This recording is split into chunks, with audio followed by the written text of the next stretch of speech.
I'm very pleased to introduce our next speaker, Shelley Row, President and CEO of Shelley Row Associates. She consults on intelligent transportation systems, including connected vehicles, research and implementation. She's a professional speaker and executive coach, and she's a great friend of WTS. I've been fortunate, and many of you here, to see her speak at the Jacksonville Leadership Training as well as the Philadelphia Conference, and I'm very excited to introduce Shelley Row. All right. It was 1939 when MGM first released The Wizard of Oz. And that was the first time that we met Dorothy and her little dog, Toto. Very good. And we learned very quickly that Dorothy, she'd had kind of a bad day, right? And she wished that she could be, yes, you're catching on. Yeah, it's kind of fill in the blank. She wished to be where? Somewhere over the rainbow. Any vocalists here? Really? Come on. No? Somebody sings? Nobody? Oh, can you sing just that one little phrase? Somewhere over the rainbow. Bravo. You get a prize. So pay attention, she got a prize for participating. Not saying it'd happen again, but maybe. Now, at the same time, in 1940, women were 25% of the workforce. And while I don't know for sure, I'm guessing that there might have been few of them that wished that maybe they too could be somewhere over the rainbow where they had more opportunity at that time period.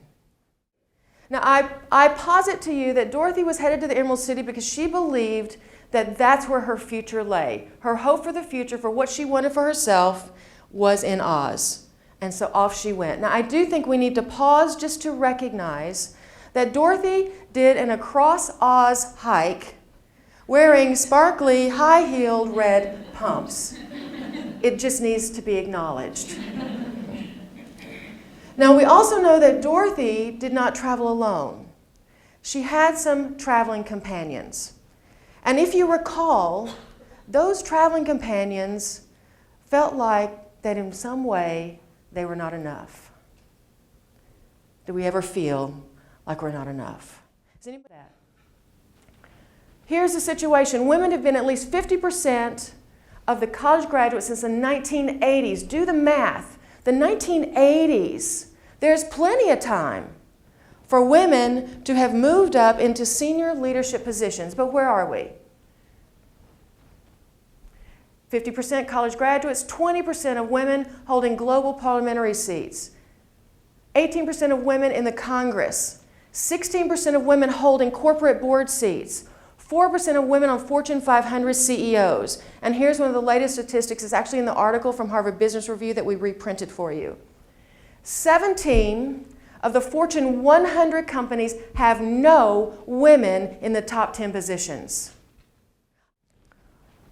As it turns out, brains alone isn't going to get us there. It's going to take brains, heart, and courage. We're going to talk about each one of those and those sorts of things. Those are societal trends that I need to be watching to understand how it fits together. So I'm going to just pause for just a minute. I want you to write in your workbook, write down 1 to 3 business lines that you were in. Wouldn't that be nice, yeah? Yeah. So it sounds like that we've got some time management issues to help us focus on the things that are really going to matter, right? Right. So think about that. I want you to keep in mind as we do the rest of the exercises and we talk today about the business lines that you're in, because it's going to permeate everything that you do and everything that we talk about. Because you can't do everything, so you have to choose. Okay.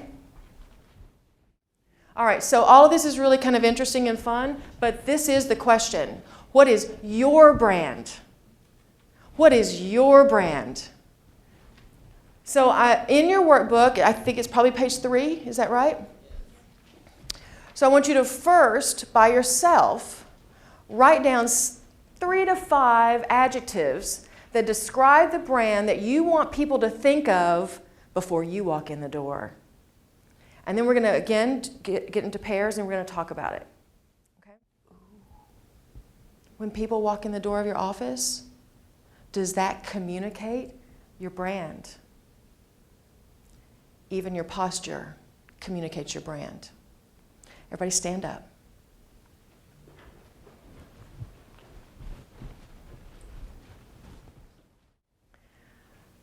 Now walk as if you've been gone for 2 weeks traveling on business, and you just got to the airport and found out the last flight home was canceled.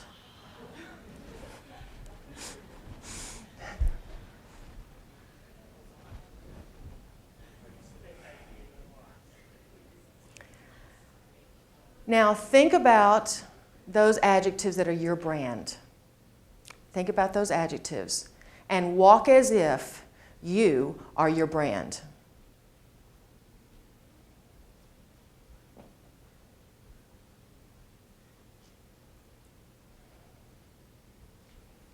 Can people see your brand?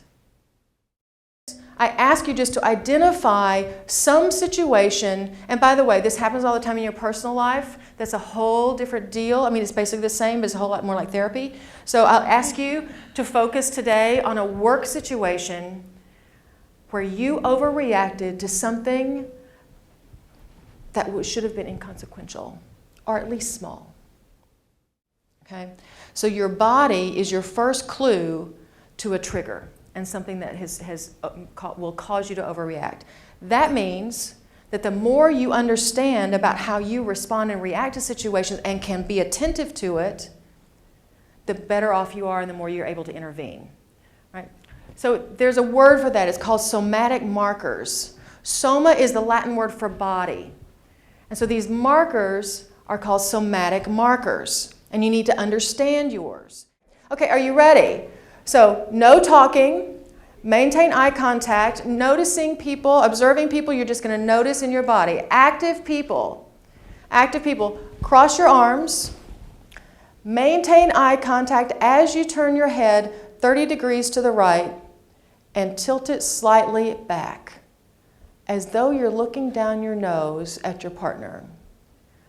Observe. I don't think she was trying. Very conscious of it. Yeah. So that speaks to what we talked about earlier. Yeah.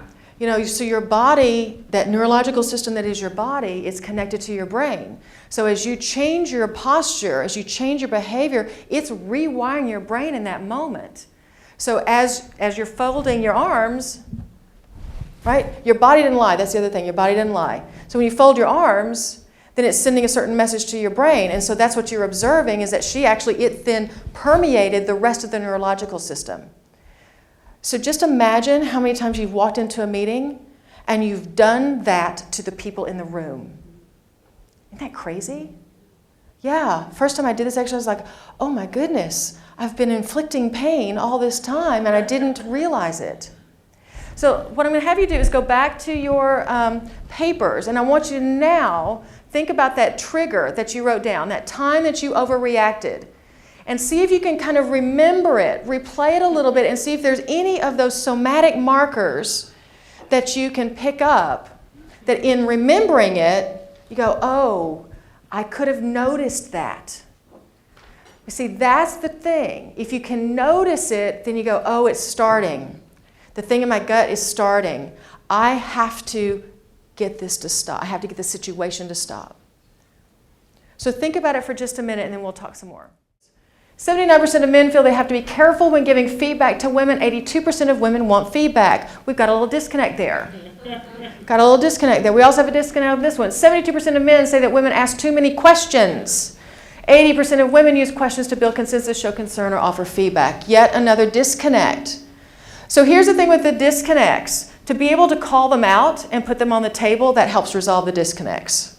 Right? To be able to say, look, maybe it's uncomfortable for you to give me feedback. I really would value that feedback. That's the only way I can grow. I'm fine with it. What I do not recommend is that you go in and you say, look, I've got this situation. What would you do?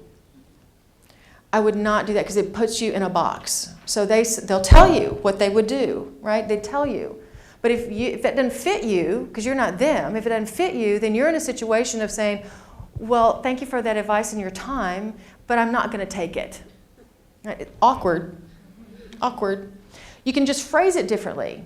Say, so I have this situation. How would you think it through? How would you approach the problem? You're going to get much richer information because you're going to get their thought process. It's going to be much deeper, much richer information, and there's bound to be something in there that you can use. And then you're in a very different situation. The next time you see them in the hall, see them at the cafeteria, see them at the coffee shop, you'll say, thank you so much for the time that you spent with me. That thing that you said about dump-bitty-dump, it was exactly right on. Put you in a completely different situation. Work with you all. Thank you so much for being here and for being such great participants.